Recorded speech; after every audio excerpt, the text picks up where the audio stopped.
It's God's riches at Christ's expense.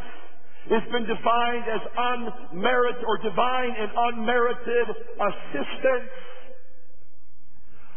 Really, I think the definition that I prefer the most is the one God's goodness given to undeserving people. God's goodness given to undeserving people. The reason I like that definition, and I believe it captures the meaning of grace more than anything else, is because God gives us His grace because He's a good God. And everything God gives us is good.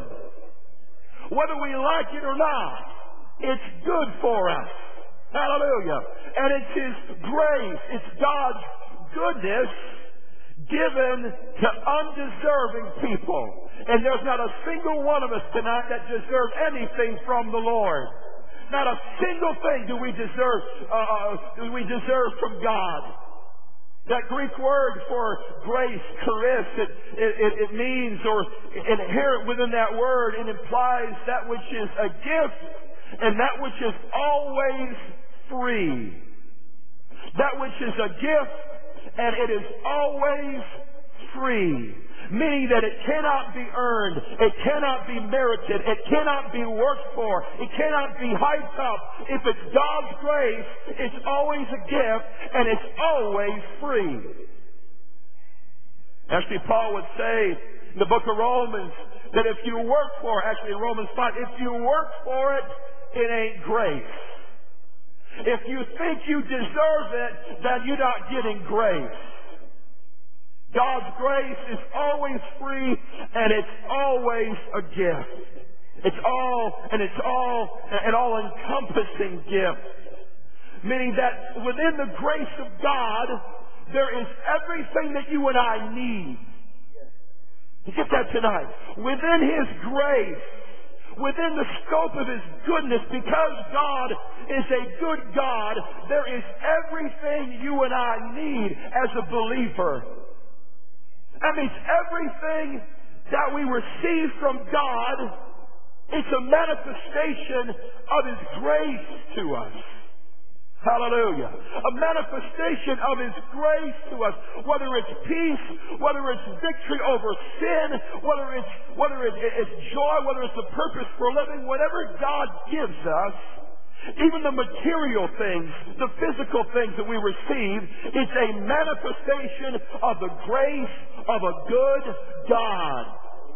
Hallelujah. We can't deserve it. We can't earn it. We can't work for it. God gives it to us. Hallelujah. I thank God for that kind of God. Hallelujah. I'm thankful for that kind of God. But He's such a good God, He just wants to give His people. He wants to give His people everything. God is not a tightwad, right? He's not a New Yorker.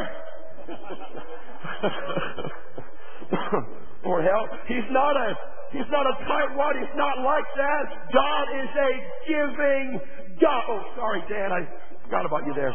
He's a giving God.